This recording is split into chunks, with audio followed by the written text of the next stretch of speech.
नमस्ते प्यारे बच्चों। आज 9वीं कक्षा से पाठ 15 वीरांगना चन्नम्मा, इस पाठ के बारे में हम जानकारी प्राप्त करेंगे। सुनो बच्चों, पाठ का आशय छात्र कर्नाटक की वीर महिला चन्नम्मा की देशभक्ति का परिचय प्राप्त करते हैं। अंग्रेजों की अनेक कोशिशों के बाद भी कित्तूर को चन्नम्मा ने बचाया, लेकिन चन्नम्मा के बंदी बन जाने के कारण कित्तूर अंग्रेजों के वश में आया। चन्नम्मा जैसी वीर महिला के कारण कर्नाटक गर्व का अनुभव करता है। यहाँ चित्र देखिए बच्चों। 18वीं शताब्दी में सत्तालोलुप अंग्रेजों को नाकोचने चबाने वाली सर्वप्रथम भारतीय वीरांगना चन्नम्मा थी। चन्नम्मा का जन्म काकतीय वंश में सन 1778 में हुआ था। उनके पिता का नाम धूलप्पा देसाई और माता का नाम पद्मावती था।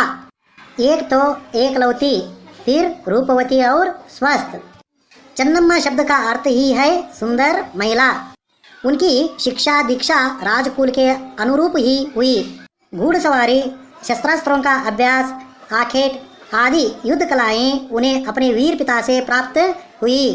अपने जंगम गुरु के मार्गदर्शन में उन्होंने उर्दू, मराठी और संस्कृत भाषाओं का अध्ययन किया।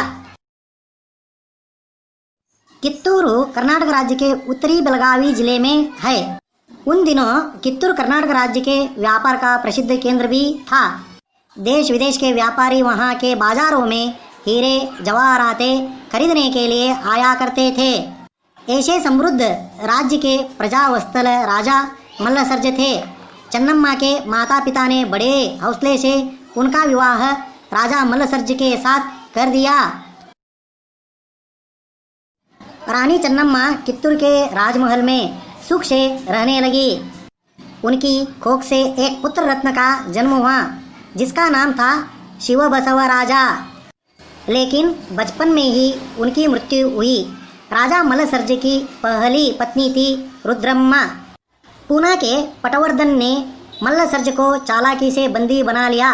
वहीं उनकी मृत्यु हो गई। मल्लसर्ज की मृत्यु के बाद चन्नम्मा ने रुद्रम्मा के पुत्र शिवलिंग रुद्रसर्जा को गद्दी पर बिठाया। शिवलिंग रुद्रसर्ज ने चन्नम्मा की सलाह को हवा में उड़ाकर चाटुकारों से गहरी मित्रता कर ली, जिससे कित्तूर का पतन शुरू हुआ। राजा शिवलिंग रुद्रसर्जा की मृत्यु 11 सितंबर 1824 को हुई। इसे अंग्रेजों ने कित्तूर राज्य को हड़पने का बड़ा अच्छा अवसर समझा। राजा निस्संतान मरा था। उसने अपने एक संबंधी गुरुलिंग मल्लसर्ज को गोद लिया था, लेकिन अंग्रेज गोद लिए पुत्र को उत्तराधिकारी नहीं मानते थे। उस समय डालहौसी गवर्नर जनरल थे। ऐसे अवसर पर रानी चन्नम्मा ने कित्तूर राज्य को संभाल कर रक्षा करने की कसम खाई। कित्तूर राज्य में अंग्रेजी सैनिकों के प्रवेश से रानी चन्नम्मा का रक्त खौल उठा, लेकिन उस समय वे कुछ नहीं कर सकी। अंग्रेजों से लोहा लेने के लिए उन्होंने भीतर ही भीतर तैयारी आरंभ कर दी। अंग्रेजी प्रतिनिधि ठाकरे ने रानी चन्नम्मा को भांति भांति के संदेश भेजे, मगर रानी अपनी स्वाधीनता का सौदा करने पर राजी न हुई। इसी समय ठाकरे को कित्तूर राज्य के यल्लप्पा शेट्टी और वेंकटराव नामक देशद्रोही मिल गए। वे कित्तूर का नमक खाकर कित्तूर की जड़ खोदने में लगे हुए थे।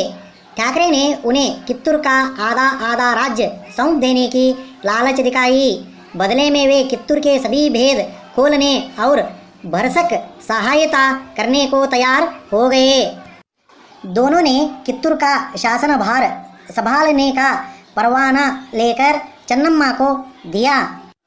उसे पढ़ते ही चन्नम्मा ने ठाकरे का पत्र टुकड़े टुकड़े करते हुए कहा, हमने गोद लेकर अंग्रेजों के विरुद्ध कोई षड्यंत्र नहीं रचा है।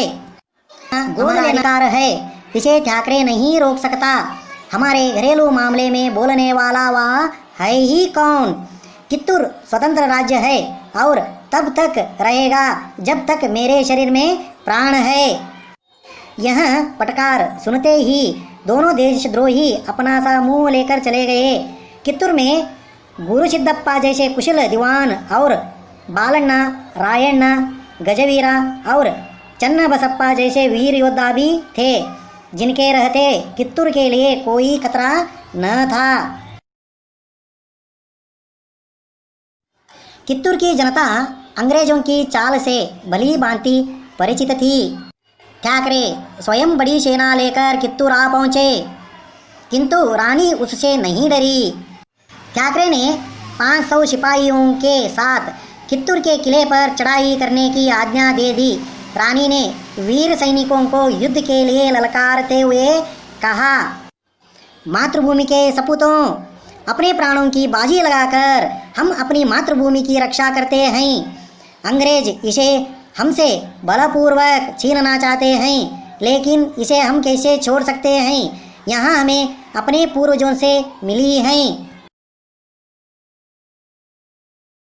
उधर ठाकरे ने धमकी दी कि 20 मिनट में आत्मसमर्पण कर दिया जाए, नहीं तो किला तहस नहस कर दिया जाएगा।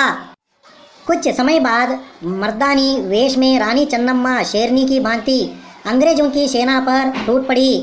उनके पीछे 2000 योद्धा थे। भयंकर युद्ध हुआ। अंग्रेजों की सेना इस प्रवाह को सह न सकी, वहां भाग खड़ी हुई और ठाकरे मारा गया। देशद्रोहियों का काम तमाम कर दिया गया। बंदी गोरे अंग्रेज ऑफिसरों के साथ उदारता का व्यवहार किया गया और उन्हें छोड़ दिया गया। लेकिन यहाँ विजय बहुत दिनों तक न रही। कुछ ही समय के बाद अंग्रेजों ने कित्तूर राज्य पर फिर आक्रमण किया। अब अंग्रेजी सेना अधिक थी, लेकिन कित्तूर के वीर सैनिकों के सम्मुख उसे दोबारा हार माननी पड़ी।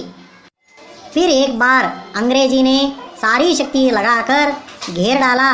इस युद्ध में रणचंडी चन्नम्मा बंदी बना ली गई।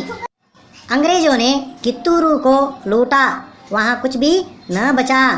चन्नम्मा को बेलवंगला के दुर्गा में कारागार में डाल दिया गया। बंदी गृह में ही 2 फरवरी 1829 को चन्नम्मा की जीवन ज्योति सदा के लिए बुझ गई। यहाँ कर्नाटक जनता के लिए गर्व की बात है कि कर्नाटक की वीरांगना चन्नम्मा ने पहली बार स्वतंत्रता की जो चिंगारी डाली थी, बाद में वहाँ सारे भारत में फैल गई। पाठ समझ में आया बच्चों? हाँ बच्चों, यहाँ पाठ एक बार घर में लिख कर लेकर आना। सभी को धन्यवाद।